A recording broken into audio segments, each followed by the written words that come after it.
Lorsque j'étais un peu plus jeune que vous, j'avais 10-11 ans, mon enseignant principal, qui s'appelait Monsieur Nicolas, Nata rigole parce qu'il l'a eu aussi, il avait l'habitude que quelqu'un lui disait « Oui, j'ai fait mes devoirs, mais je les ai oubliés à la maison », il disait « Je suis comme Saint-Pierre, je ne crois que ce que je vois ». Pendant longtemps, je n'ai pas compris ce qu'il voulait dire par là. Jusqu'à ce qu'une fois, on en parle en famille, et puis ma maman me dise « Mais enfin, c'est pas Pierre, c'est Thomas qui croit que ce qu'il voit ». Et à ce moment-là, j'ai compris. Et je vous propose du coup de parler aujourd'hui du disciple Thomas. On va voir pourquoi est-ce qu'il ne croyait que ce qu'il voyait. On va se poser quelques questions sur lui. On va réfléchir aux applications qu'on peut en tirer pour notre vie aujourd'hui. Alors, plusieurs choses que je vais partager ce matin ont déjà été exprimées dans des chants ou dans la prière de Stéphane à la fin, mais enfin, je vais quand même présenter ce que j'avais préparé. Donc, je vous propose de lire dans l'Évangile selon Jean au chapitre 20, les versets 19 à 29. Jean 20, versets 19 à 29.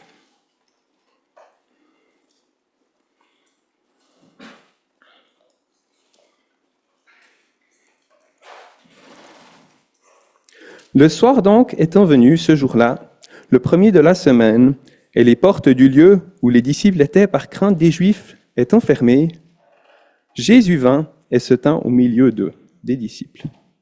Et il leur dit, « Paix vous soit. » Et ayant dit cela, il leur montra ses mains et son côté. Les disciples se réjouirent donc quand ils virent le Seigneur. Jésus donc leur dit encore, « Paix vous soit. Comme le Père m'a envoyé, moi aussi je vous envoie. » Et ayant dit cela, il souffla en eux et leur dit, « Recevez l'Esprit Saint. À quiconque vous remettrez les péchés, ils sont remis, et à quiconque vous les retiendrez, ils sont retenus. » Or, Thomas, l'un des 12, appelé Didyme, n'était pas avec eux quand Jésus vint. Les autres disciples donc lui dirent, « Nous avons vu le Seigneur. » Mais il leur dit, « À moins que je ne voie en ses mains la marque des clous, et que je ne mette mon doigt dans la marque des clous, et que je ne mette ma main de son côté, je ne le croirai point. » Et 8 jours après, ses disciples étaient de nouveau dans la maison, et Thomas avec eux. Jésus vient, les portes étant fermées, et il se tint au milieu d'eux et dit, « Paix à vous, paix vous soit. » Puis il dit à Thomas, « Avance ton doigt ici, et regarde mes mains. Avance aussi ta main, et mets-la dans mon côté, et ne sois pas incrédule, mais croyant. » Thomas répondit et lui dit, « Mon Seigneur et mon Dieu. » Jésus lui dit, « Parce que tu m'as vu, tu as cru. Bienheureux ceux qui n'ont point vu et qui ont cru. » Donc on retrouve les 10 des disciples le soir du dimanche de la résurrection enfermés dans une maison. Jésus était ressuscité ce matin-là. Pierre et Jean avaient vu le tombeau vide. Et de Jean, il est dit que quand il a vu le tombeau vide, il a cru. Mais après cela, ils sont rentrés chez eux. Marie de Magdala, elle, est restée près du tombeau. C'est elle qui a été la première à voir Jésus ressuscité. Elle l'a rapporté aux disciples durant la journée, mais ils ne l'ont point cru. Et puis plus tard, durant cette journée, il y a d'autres femmes, et il y a aussi Pierre qui a vu Jésus. On l'apprend par les différents évangiles.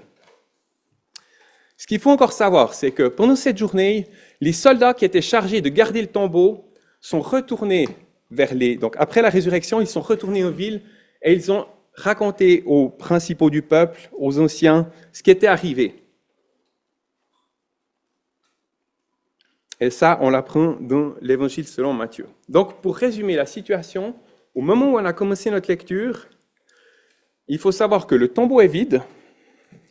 Les chefs juifs, ils répondent la nouvelle que c'est les disciples qui ont volé le corps du Seigneur pour essayer d'étouffer l'affaire. Plusieurs femmes et Pierre ont déjà vu Jésus et le racontent, sans forcément être crus. Et puis les disciples sont enfermés dans une maison ou dans une chambre, selon, sauf Thomas. Et puis le sentiment qui domine, ce n'est pas la joie de la résurrection, c'est la crainte des Juifs. Maintenant, on va se poser 2 questions. Pourquoi est-ce que les Juifs sont enfermés? Eh bien, 3-4 jours avant, Jésus a été arrêté. Et à ce moment-là, ils se sont tous enfuis. Ils ont eu peur pour leur vie. Ils venaient de déclarer qu'ils étaient prêts à mourir pour Jésus, mourir avec Jésus, mais au moment de l'arrestation, on peut dire qu'ils se sont dégonflés et ils se sont enfuis. Alors Pierre et Jean ont suivi le procès de plus ou moins loin. Les autres sont probablement retournés à Béthanie et c'est pour ça qu'après ils se retrouvent, mais ils sont toujours dans cette crainte. Alors ils ont échappé à l'arrestation au moment où Jésus a été arrêté, mais maintenant que Jésus est crucifié, mort, enterré, qu'est-ce qu'il leur dit? Que les sacrificateurs, les chefs du peuple vont pas continuer le nettoyage et puis s'en prendre aux disciples de Jésus pour être sûrs d'étouffer toute l'affaire. Et en plus de ça, durant cette journée, eh bien, certainement que la rumeur a commencé à se propager que c'était les disciples qui avaient pris le corps. Donc là encore, ça faisait une raison de plus qu'on essaye de les retrouver pour leur faire avouer où était le corps, enfin, pour tirer au clair l'affaire. Donc, ils se sont enfermés dans cette pièce, ils ont mis les verrous et ils se sont dit, comme ça au moins, on est sûr que quelqu'un ne va pas débarquer à l'improviste dans la pièce. Une autre question qu'on peut se poser, c'est pourquoi est-ce que Thomas n'est pas avec eux? La Bible ne le dit pas, donc on ne peut pas inventer des grandes histoires, mais on peut réfléchir un petit peu à ce qui s'est passé dans les jours et les mois précédents. Les disciples, ils étaient ensemble parce qu'ils étaient avec Jésus. C'était Jésus qui les rassemblait. Certains d'entre eux étaient plutôt pas faits pour bien s'entendre, comme par exemple Matthieu, le péagiste, qui était finalement un traître, et puis un autre disciple qui était un zélote, qui était un indépendantiste. Et ces deux-là, probablement qu'il ne fallait pas trop les mettre ensemble, ça pouvait être explosif. Mais autour de Jésus, ils pouvaient être ensemble. Et certains disciples étaient des frères, donc eux avaient des raisons de se tenir ensemble, mais a priori, Thomas, qui est appelé jumeau, donc il avait probablement un frère jumeau ou une sœur jumelle, mais pas parmi les disciples directs de Jésus. Il y a une autre chose avec Thomas, c'est que c'est le premier des disciples qui a dit « Allons avec Jésus afin que nous mourions avec lui » quand Jésus est retourné à Jérusalem quelques jours avant, et c'était pour aller ressusciter Lazare. Là, il y avait une opposition forte. Les gens de Jérusalem avaient tenté de lapider Jésus la dernière fois qu'il avait été à Jérusalem, et ils avaient peur pour la vie de Jésus. Donc, il y avait des raisons d'avoir peur, et à ce moment-là, on le lit dans Jean 11, on lit, Thomas dit, allons avec lui afin que nous mourions avec lui. Donc Thomas, il était attaché à Jésus au point même qu'il était capable de dire qu'il allait mourir avec lui alors que les circonstances n'étaient pas favorables pour Jésus. Alors après ça, Thomas, il a fait cette belle confession de foi, cette belle confession d'engagement, et puis quelques jours après, quand Jésus a arrêté, il s'enfuit avec les autres. Il devait être déçu de lui-même, très déçu. Et du coup, il n'avait probablement pas très envie de se retrouver avec les disciples. Et puis en plus, ça, au niveau sécuritaire, c'était peut-être mieux de se tenir seul à part que là où tout le reste du groupe était. Donc, à cause de ces choses, eh bien, quand les disciples lui ont dit qu'ils avaient vu le Seigneur, pour Thomas, c'était une affaire classée. Parce qu'il était quand même plein de bon sens, il sait que les gens morts ne ressuscitent pas, surtout quand ils sont morts dans les conditions où Jésus est mort. Et puis, il fait cette déclaration fracassante. « À moins que je ne voie en ses mains la marque des clous, et que je ne mette mon doigt dans la marque des clous, et que je ne mette ma main dans son côté, je ne croirai pas. » Il aurait simplement pu dire, « Ouais, à moins que je le voie vivant, j'y croirai pas. » Mais là, il annonce la couleur. Il dit, « Moi, je ne vais pas me laisser convaincre par des fabulations, même par votre témoignage. » Il connaissait quand même les disciples. Hein. Ça ne le convainc pas. Il veut et il demande 3 signes particuliers, 3 signes précis qui pourraient le conduire à croire à la résurrection de Jésus. Donc on a dit, voir la marque des clous, mettre son doigt et mettre sa main sur le côté percé de Jésus. Autrement dit, ce qu'il demande, c'est la confirmation d'avoir affaire à Jésus par les marques de son supplice à la croix. Ça, c'est quelque chose qui ne peut pas être falsifié. Je ne sais pas si vous avez déjà entendu ou si vous utilisez des fois l'expression « ça arrivera quand les poules auront des dents ». Quand on dit si on ne pense pas que dans un certain temps, oui, les poules auront des dents, puis qu'à ce moment-là, ça va se passer. On utilise cette expression pour dire « ben non, ça ne va jamais se passer ». Et je me demande si Thomas, quand il a demandé ces 3 signes, c'était pas un peu ce qu'il avait en tête. Il n'était pas en train de dire, oui, éventuellement, si je vois ça, je le crois. Il l'a dit, mais c'est pas ce qu'il pensait. Il disait, c'est impossible, les morts ne ressuscitent pas. Jésus, c'est une affaire classée. Alors quand Jésus se présente à lui le dimanche suivant, il se présente aux disciples, et puis il vient spécifiquement vers Thomas. Et puis, vous avez remarqué ce qu'il lui dit? Il répond exactement aux 3 signes que Thomas avait demandé. Il lui dit, viens, avance ton doigt, regarde la marque des clous et mets ta main sur mon côté. Est-ce que Jésus était là quand Thomas a parlé de ces 3 signes, a dit que c'était les 3 signes qui pourraient éventuellement le convaincre? Jésus n'était pas présent à ce moment-là, vous êtes d'accord? Eh bien, c'est déjà un signe de la divinité de Jésus. Jésus sait tout, ce que l'on dit, ce que l'on pense, ce que l'on fait. Et déjà, par cette proposition qu'il fait à Thomas, il démontre sa divinité. Et puis en plus ça, il répond précisément à sa demande. C'est un beau cadeau qu'il fait à Thomas. Hein.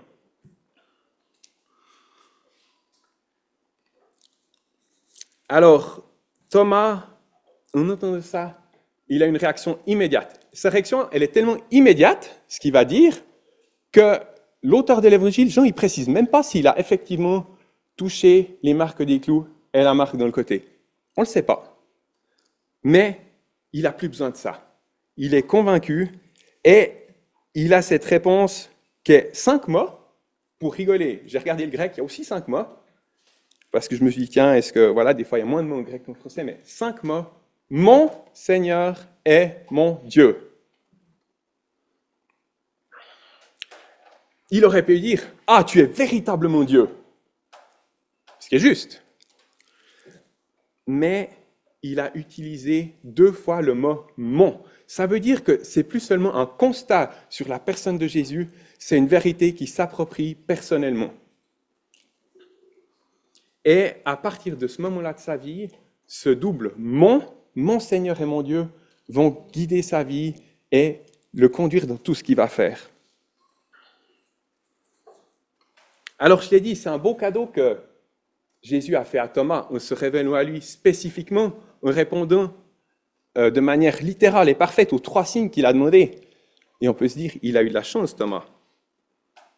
Et Jésus, probablement qu'il est conscient d'avoir donné un beau témoignage à Thomas. Il lui a donné une belle chance.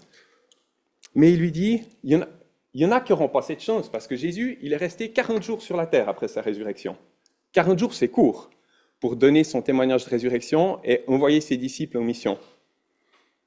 Et après, les gens n'auront plus l'opportunité de voir Jésus vivant. Enfin, ça peut arriver encore aujourd'hui qu'il y ait des visions de Jésus, mais c'est quand même plutôt rare et ce n'est pas la norme. Et pour encourager les suivants dans la foi, ceux qui vont arriver après Thomas, qui n'auront pas la chance de voir Jésus, de mettre la main sur le côté, de voir les traces des clous, Jésus dit « Parce que tu m'as vu, tu as cru, bienheureux ceux qui n'ont point vu et qui ont cru. » Alors, comment est-ce qu'on peut croire que Jésus est ressuscité si on ne le voit pas? C'est une bonne question, parce qu'on a quand même tendance à penser que ce qu'on voit de nos propres yeux, c'est la preuve ultime. Eh bien, on a un indice qui nous est donné par la première personne qui a vu Jésus ressuscité.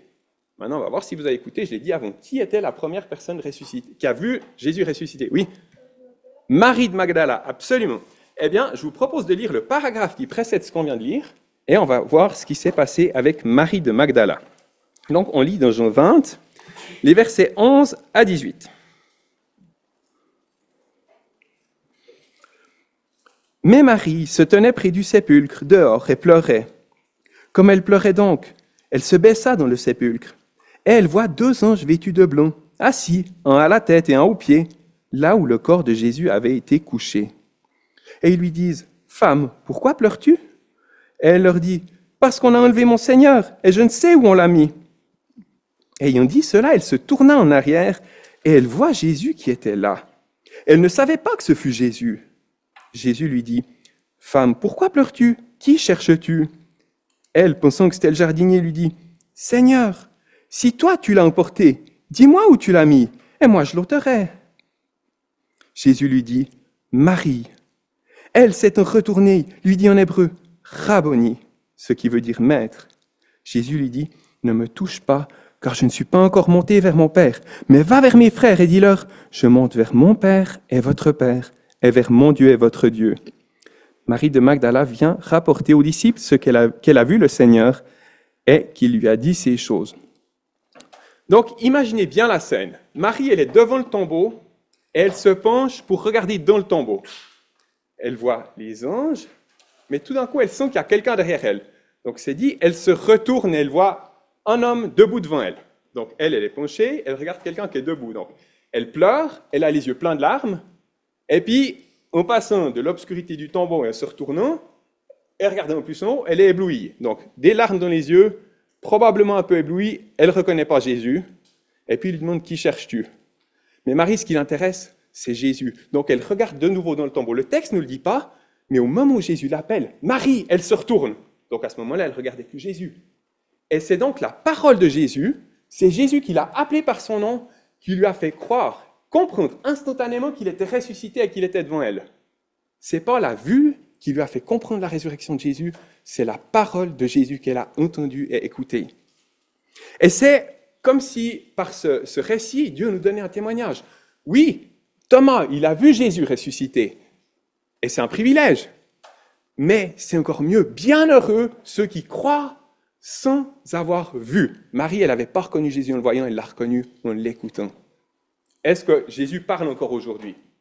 C'est une question pertinente. Si je vous dis qu'on le reconnaît en l'écoutant, eh bien, on a un verset, un beau verset, dans l'Épître aux Romains qui dit « La foi vient de ce qu'on entend et ce qu'on entend par la parole de Dieu. » Oui, Jésus parle encore aujourd'hui. Jésus, il s'adresse à nous plus physiquement à travers son corps de ressuscité, mais au travers de sa parole qui nous a laissé. Et ce n'est pas pour rien qu'on appelle ça la Bible, la parole de Dieu, c'est ce qui nous parle.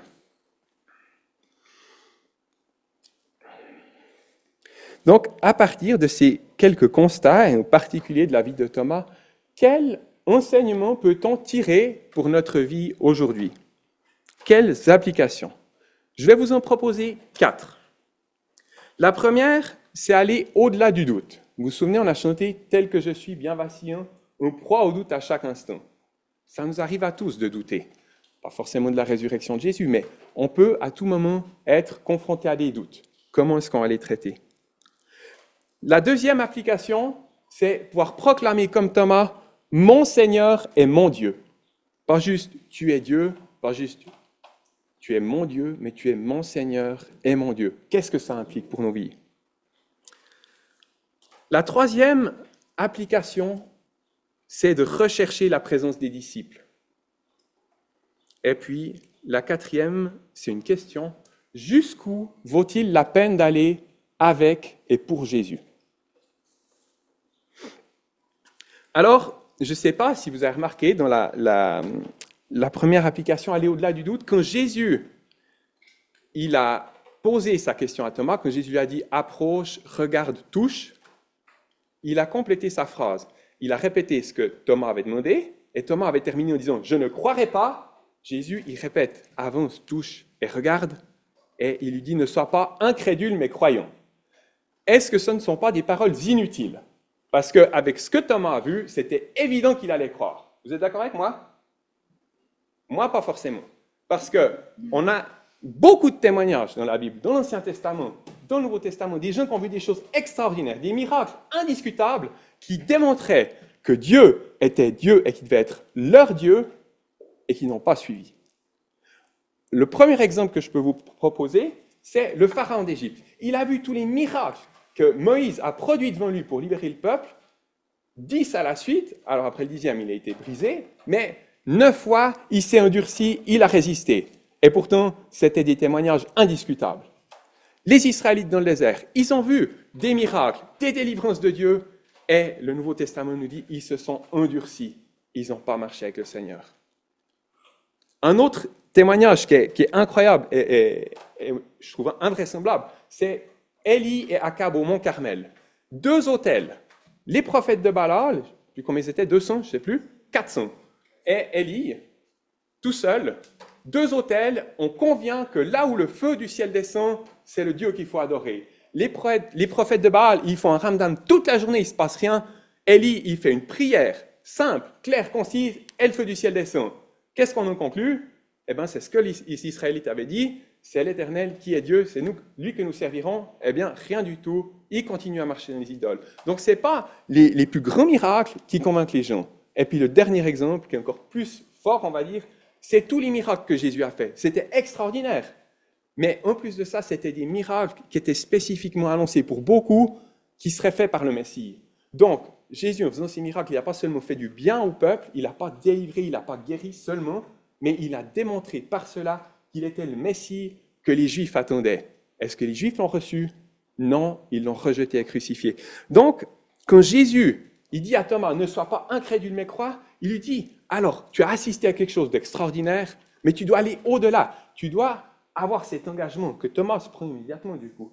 Eh bien, que cela puisse aussi nous encourager à pas seulement croire de manière théorique ou croire de manière passive, mais à croire de manière engagée et comme Thomas ensuite, à servir Dieu, à marcher avec Jésus. Ce qu'on peut encore dire, c'est que ce n'est pas catastrophique d'avoir des doutes. On en a tous. Moi, ce matin, j'avais des doutes. Je me dis, mais est-ce que ce que je vais leur présenter, ça va faire du sens ou bien je suis complètement en dehors du cadre? Eh bien, à un moment, il faut quand même essayer de se lancer et puis faire confiance à Dieu. C'est aussi pour ça qu'il est là. Il est notre Seigneur et notre Dieu, mais du coup, il est aussi notre soutien, notre secours.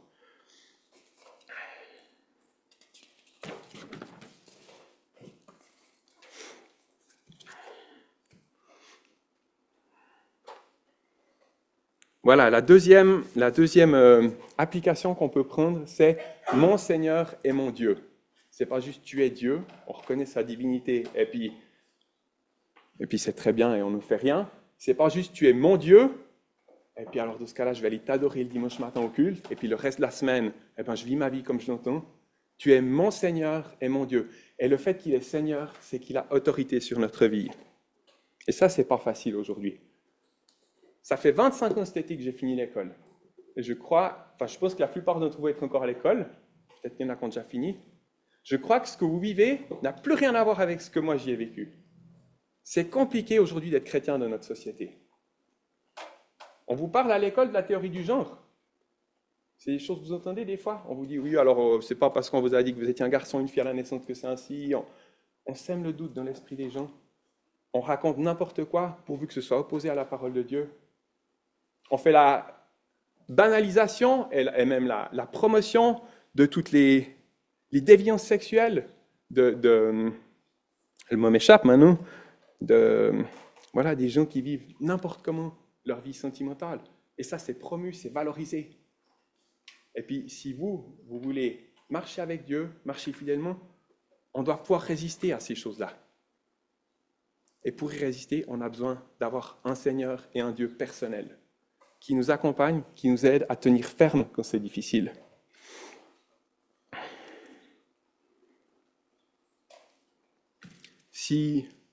Ça, c'était déjà de mon époque, mais si on parle de vouloir rester pur jusqu'au mariage, on passe pour un extraterrestre. C'est n'importe quoi. C'est incompris par les personnes qui ne connaissent pas Dieu, qui n'ont pas envie de marcher avec lui dans la pureté et la sainteté. Moi, j'ai envie de vous dire une chose à ce propos-là, c'est que peut-être vous n'avez absolument pas idée de vous marier un jour. C'est très bien ainsi. Mais si vous espérez vous marier un jour, souvenez-vous que la fidélité à votre conjoint, elle ne commence pas au mariage, elle ne commence pas aux fiançailles, elle commence aujourd'hui. Et c'est vraiment important pour pouvoir vivre le plan que Dieu a pour chacun de nous, que ce soit avec un mariage ou sans mariage, la pureté et marcher fidèlement avec le Seigneur. Et puis, s'il y a des chutes, le Seigneur pardonne. Mais il est aussi là pour nous protéger des chutes. Une troisième application, c'est rechercher la présence des disciples.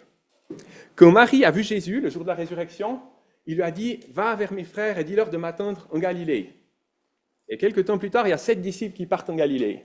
Et vous savez quoi? Cette fois, Thomas, il est avec eux. Il ne veut plus rester à part, il ne veut plus rater quelque chose. Et bien lui en prend parce qu'en Galilée, ils ont une nuit de pêche infructueuse et au matin, Jésus arrive, ils ont une pêche miraculeuse. Ils en avaient déjà vécu une, ils ont vu une nouvelle pêche miraculeuse. Après ça, il partage un repas avec Jésus. Et puis Jésus prend du temps pendant ce repas pour montrer comment il pardonne à Pierre. Hein, peut-être vous savez, peut-être vous ne savez pas, Pierre, il a renié Jésus 3 fois pendant la nuit de la crucifixion. Il était celui qui était le plus à dire « Seigneur, je vais mourir pour toi ». Et puis pendant la nuit de la crucifixion, 3 fois, il a dit « Non, je ne le connais pas » à des gens qui l'interrogeaient à cause de la peur. Eh bien Jésus, pendant ce repas en Galilée, il prend du temps avec Pierre pour lui montrer qu'il lui pardonne, et encore mieux que ça, que Pierre est encore bon pour le service, bon pour servir Jésus. Et il lui dit « Paie mes agneaux, paie mon troupeau ». Ça veut dire tu peux prendre soin de mes enfants, de mon église, de ceux qui vont marcher avec moi. Tu peux en prendre soin. Et pour Thomas, qui a douté, sûrement que ça a aussi dû lui faire du bien au cœur, parce qu'il se dit, si Pierre il est encore bon au service, eh bien certainement que je le suis aussi.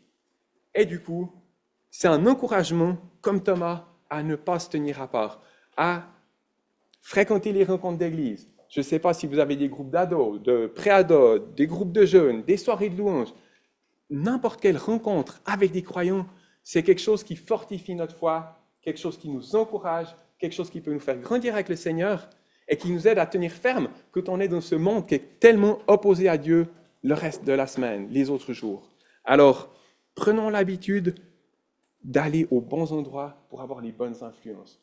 Peut-être qu'un jour, on vous proposera une activité très chouette, mais qui a lieu à un moment d'une rencontre d'église ou à un moment d'une rencontre chrétienne. Qu'est-ce qu'on va choisir? Est-ce que, alors je ne dis pas qu'il n'y a jamais d'exception, hein, mais c'est bien de prendre les bonnes habitudes, de fréquenter les bons endroits, parce que c'est ça qui nous aide à rester fermes dans la foi, c'est ça qui nous encourage et nous fait grandir avec le Seigneur. Et puis, la question finale, c'est jusqu'où vaut-il la peine d'aller avec et pour Jésus? Alors, si vous avez une Bible, vous l'ouvrez à la fin, vous regardez où il y a la plus grande carte possible. Et puis, j'aimerais que vous me proposiez soit une distance, soit un pays où Thomas a été pour Jésus. Si quelqu'un a une idée. À une époque où on voyageait à pied, pour les disciples, probablement pas sur des chevaux ou des ânes, parce qu'ils n'étaient pas super riches, hein, ils n'avaient pas forcément grand-chose. Ou alors en bateau, ça va peut-être un petit peu plus vite ou c'est moins pénible, mais c'est des longs voyages quand même. Est-ce que quelqu'un a une idée combien de kilomètres ou jusqu'où Thomas a été pour servir Jésus? Noéline? Ah ben alors toi, tu m'as grillé, hein, carrément. Voilà, la tradition raconte que Thomas a été jusqu'en Inde. Est-ce que vous avez une idée de combien de kilomètres ça fait à vol d'oiseau de Jérusalem, la ville de Chennai, ça se dit comme ça, en Inde? Combien de kilomètres de Jérusalem? Sur Google, ça fait 5030 kilomètres. 5000 kilomètres. Ça fait quand même pas mal de kilomètres à pied, hein? Ou en bateau. Il a pris le bateau apparemment, et puis ça, c'est à vol d'oiseau parce que ça traverse le grand désert d'Arabie. Alors certainement, bon, je ne sais pas par où ils ont passé, mais enfin, c'est un long voyage. Thomas, pour Jésus, il a fait 5000 km à vol d'oiseau, donc plus. Il était en Inde. La tradition dit que là-bas, il a fondé des églises, il a baptisé des gens, peut-être même qu'il était jusqu'au Sri Lanka.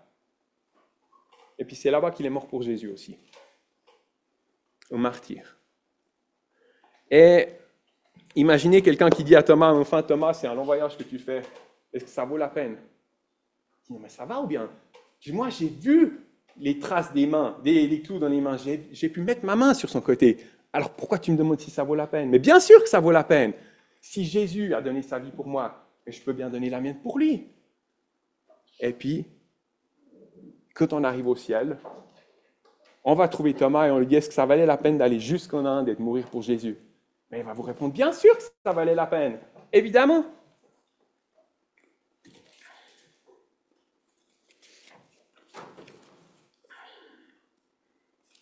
Alors voilà, et puis il n'était pas le seul à le penser, parce que on dit que les 12 apôtres, donc sans Judas Iscariote, mais avec le nouvel apôtre Matthias, les 12 sont morts en martyr.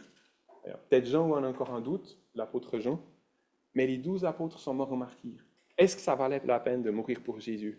Et ils vont vous dire, évidemment, mais ils vont dire, c'est même pas comparable. Il ne faut pas comparer, je ne sais pas, des grains de sable avec des diamants. Ça n'a rien à voir. Bien sûr que ça vaut la peine.